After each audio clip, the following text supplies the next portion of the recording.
Salut à tous, bienvenue sur la chaîne Nadagalou. Aujourd'hui, une nouvelle vidéo sur toujours les câbles.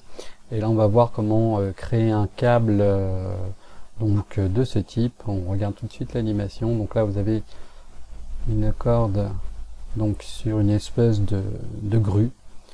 Donc avec une grue qui tourne sur elle-même et qui finit par enrouler le câble. Voilà, je vais mettre l'animation sur pause.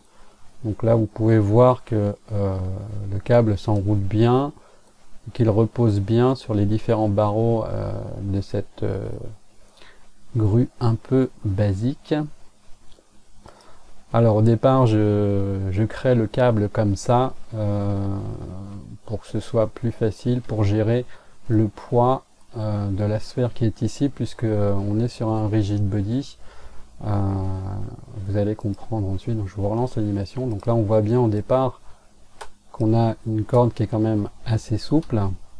Si vous trouvez que la corde n'est pas très fine, vous pouvez rajouter bien évidemment sur cette corde, donc en sélectionnant la corde, vous pouvez rajouter un subdivision surface, ce qui va affiner votre corde, mais qui va aussi également rajouter beaucoup plus de résolution et qui peut faire un petit peu ralentir. Donc là pour l'exemple je vais pas le mettre.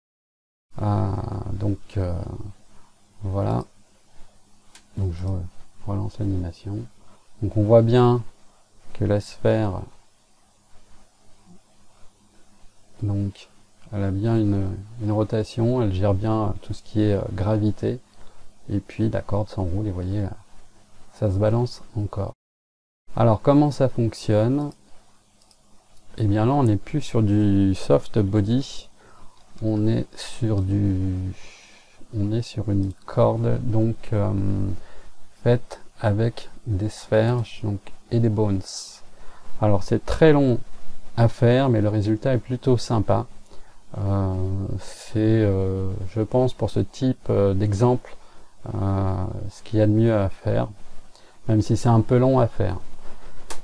Donc je vais tout de suite cacher la corde et je vais vous afficher un petit peu voilà le fonctionnement. Vous voyez qu'en fait vous avez tout un tas de petites sphères qui créent le câble. Ce sont toutes les sphères sont en rigid body.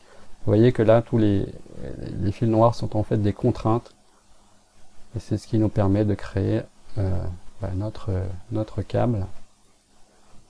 Alors après plus vous voulez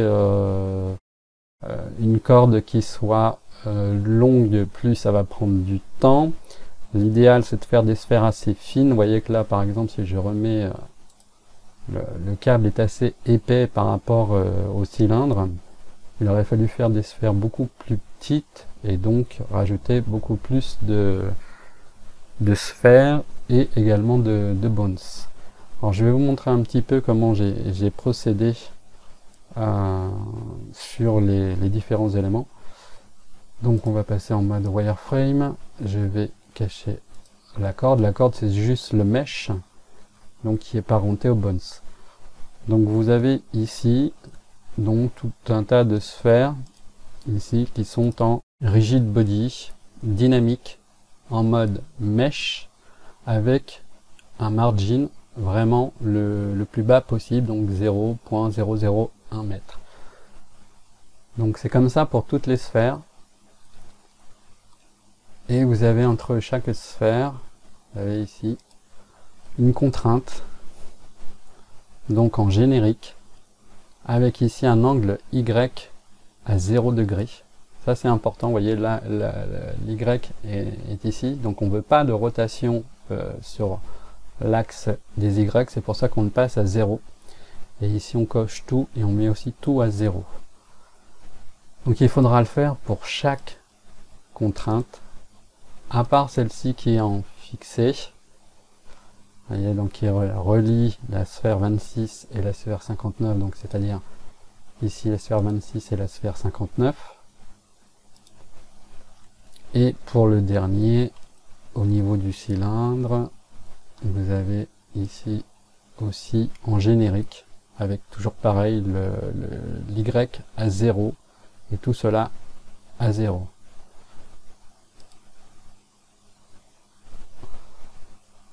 Alors ensuite, on a ici nos bones. Alors si vous regardez de près, on va se mettre ici. Les bones ont été placés de manière à ce qu'ils arrivent au centre de chaque sphère. Voyez.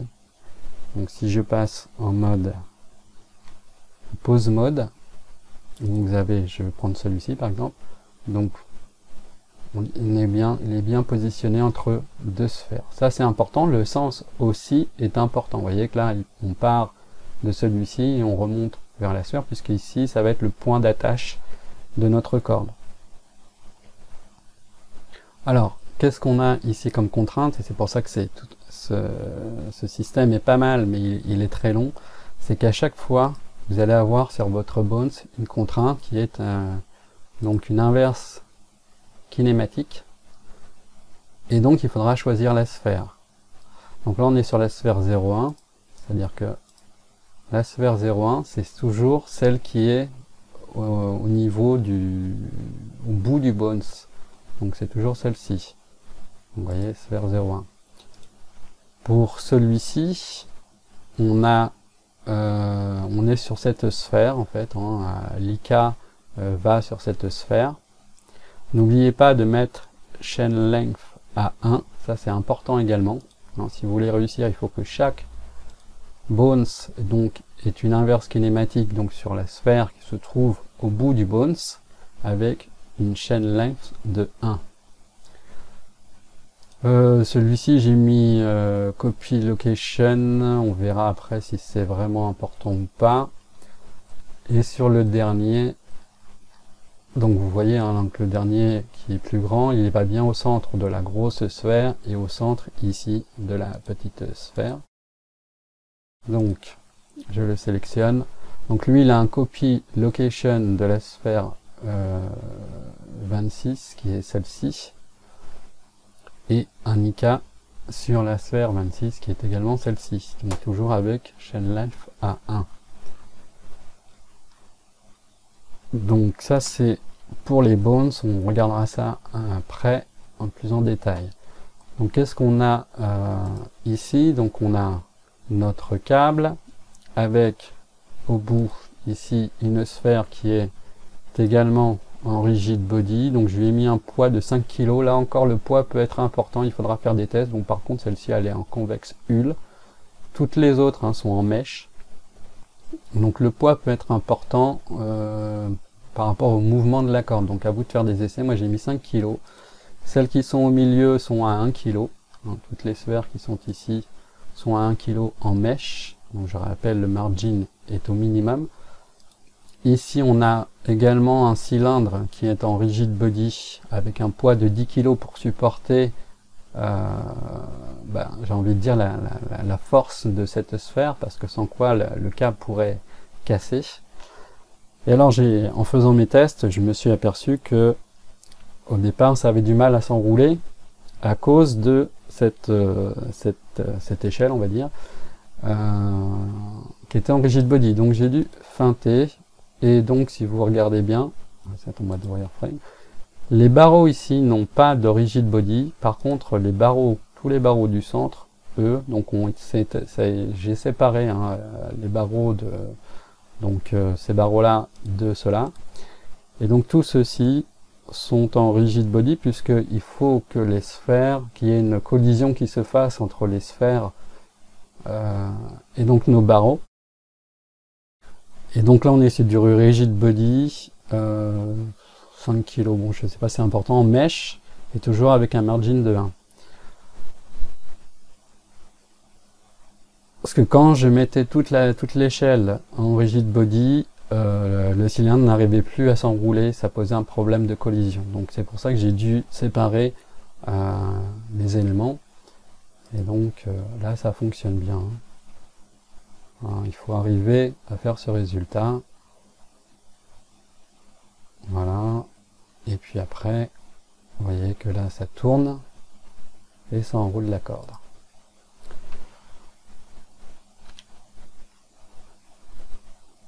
Alors vous voyez que toutes les sphères viennent ici buter sur les différents barreaux qui sont ici. C'est ça qui crée la collision en fait, c'est la collision entre les différents rigid body. Donc les barreaux qui sont rigid body et les sphères qui sont rigid body, pour pas que la corde elle traverse justement l'échelle. Alors j'ai également dans les paramètres, je suis passé à un speed de 5 au niveau de mon rigid body world. Je suis passé à une vitesse de 5, sans quoi c'est un peu long. Et donc j'ai fait mon bake. Vous voyez que là le bake il a déjà été fait, il faudrait que je fasse des let bake. Donc vous faites des essais et à la fin vous pouvez faire le bake. Je vais revenir comme ça. Donc ensuite c'est simplement j'ai fait un mesh. Donc à la base c'est un cylindre. Donc, je vais me mettre à l'image de départ. Vous avez ici un cylindre, je vais cacher mon armature. Vous avez un cylindre ici, et si vous regardez les subdivisions en mode édition, on va se mettre en mode vertex. Donc vous avez en fait, je me suis arrangé pour que mon cylindre, j'aurais pu encore découper, mais là j'ai fait en sorte qu'il y ait à chaque fois des vertex à la fois au centre de la sphère et sur chaque côté, chaque extrémité de la sphère. Donc vous voyez que mon câble, je l'ai même un petit peu rallongé ici au niveau du cylindre et également ici un petit peu, alors je vais me mettre en vue de 3, on verra bien. Voilà. Là elle rentre un peu dans la sphère et j'aurais même pu l'extruder encore une ou deux fois parce que quand on regarde l'animation, parfois le câble a tendance à se rétracter et à ressortir un peu de la sphère. Alors donc, comme je vous l'ai expliqué, hein, donc une fois que vous avez fait votre cylindre, vous le parentez à vos bones avec un CTRL P vise automatique weight, et donc c'est ce qui crée la déformation. Alors comment on procède pour faire ça?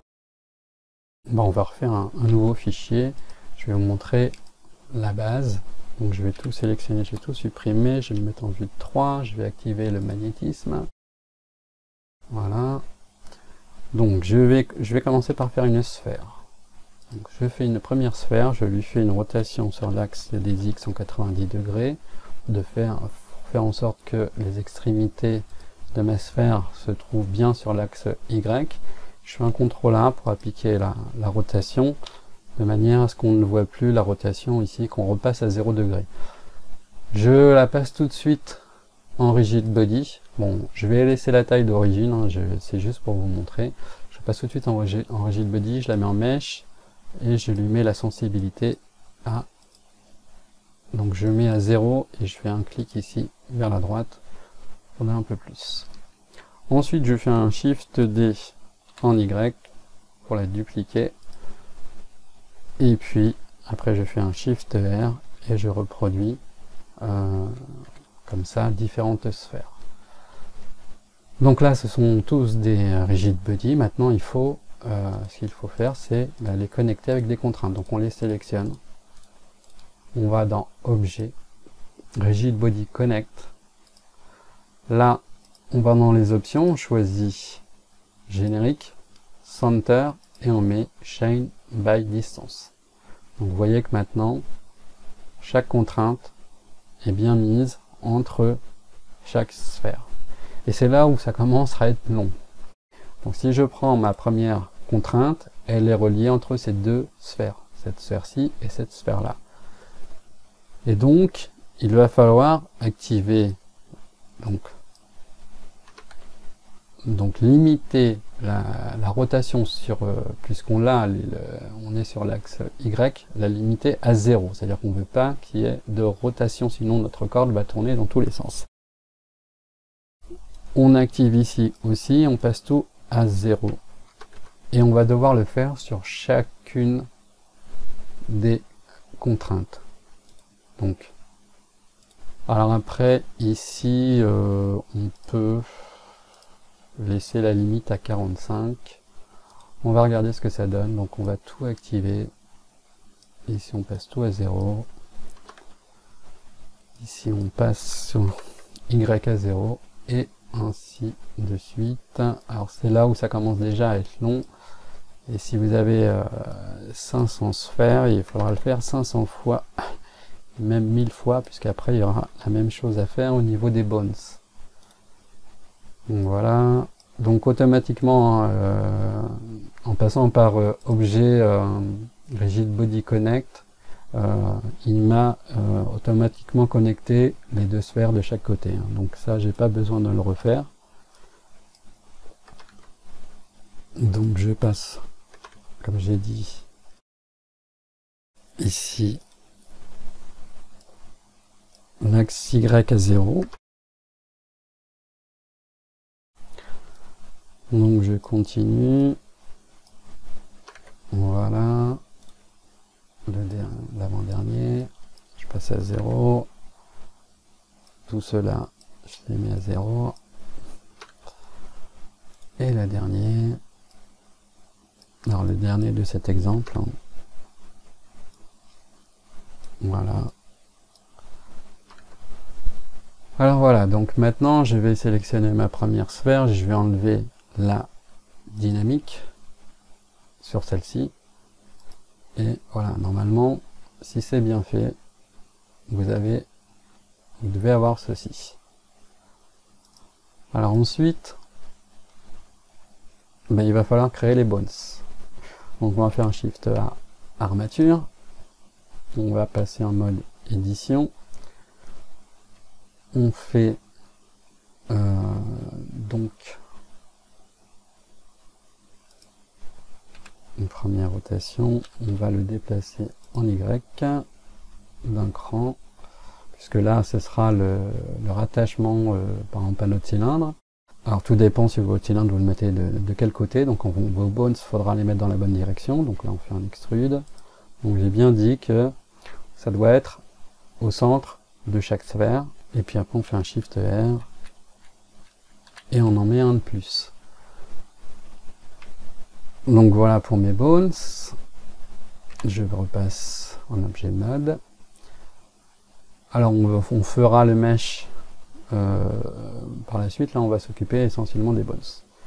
Donc on fait CTRL P, CTRL Tab pardon, pour passer en pose mode. Et puis maintenant on va ajouter les contraintes. Et on va dire donc inverse kinématique.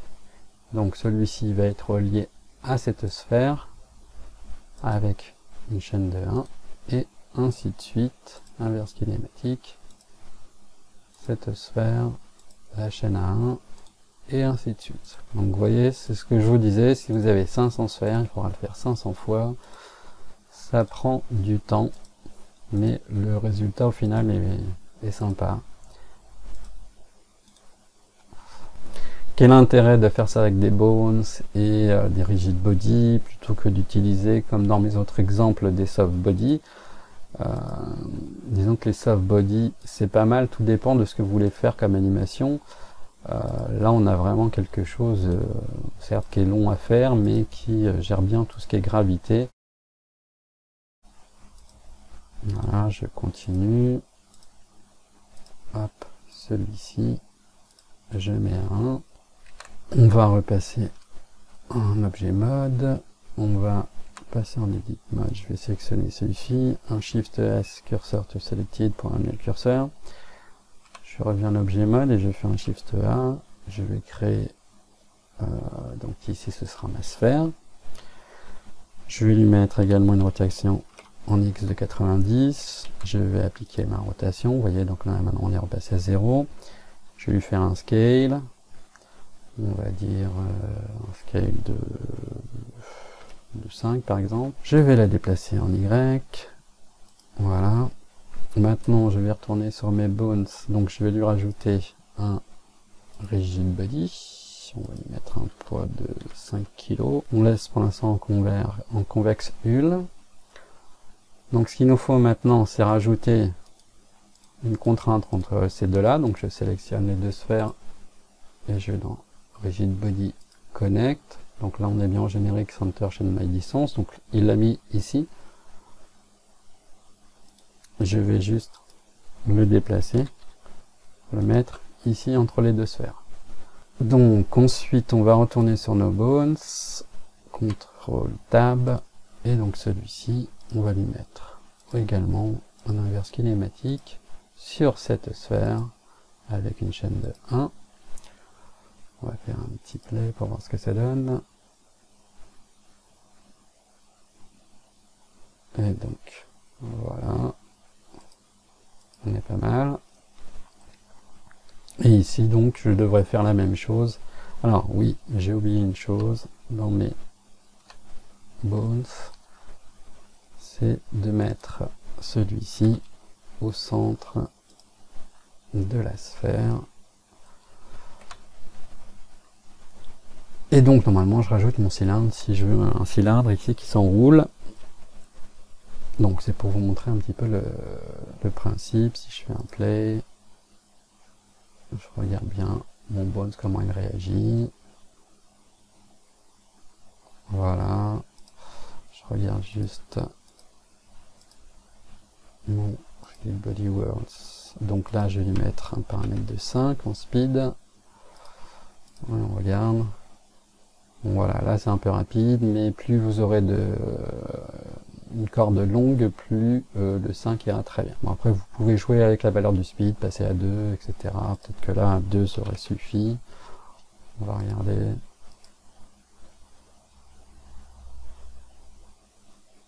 Voilà, donc ça c'est pour le principe. Donc vous voyez que moi mon câble il est assez épais, j'aurais dû faire des sphères encore plus fines et rajouter la longueur. Donc là au départ j'ai fait mon câble sur ici de manière horizontale sur l'axe Y, puis j'ai fait une rotation, donc j'ai mis le curseur 3D au niveau du centre du cylindre et j'ai fait une rotation pour mettre ma corde comme ça, puisqu'en fait il est compte une fois que tous les bones sont reliés à chacune des sphères, on ne peut plus s'amuser à faire des rotations et à plier le câble comme on voudrait qu'il soit. C'est pour ça que je l'ai mis comme ça dans un premier temps, et puis qu'on joue l'animation. Donc on pourrait très bien dire on s'arrête ici et on va faire commencer l'animation par exemple à l'image 298, on pourrait très bien la mettre ici par exemple. Alors donc après pour ma rotation, donc on a, si on prend notre cylindre, on voit qu'il y a des clés d'ici donc à peu près à l'image 305 jusqu'à 500, il va effectuer une rotation sur l'axe Z.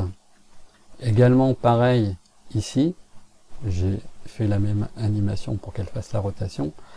J'ai parenté les barreaux, donc aux barreaux latéraux. J'aurais pu, au départ je voulais faire parenter toute l'échelle au cylindre, mais comme le cylindre va ensuite faire une rotation sur l'axe, si on regarde le cylindre, on va avoir de 500 à 560 ici une rotation sur l'axe X.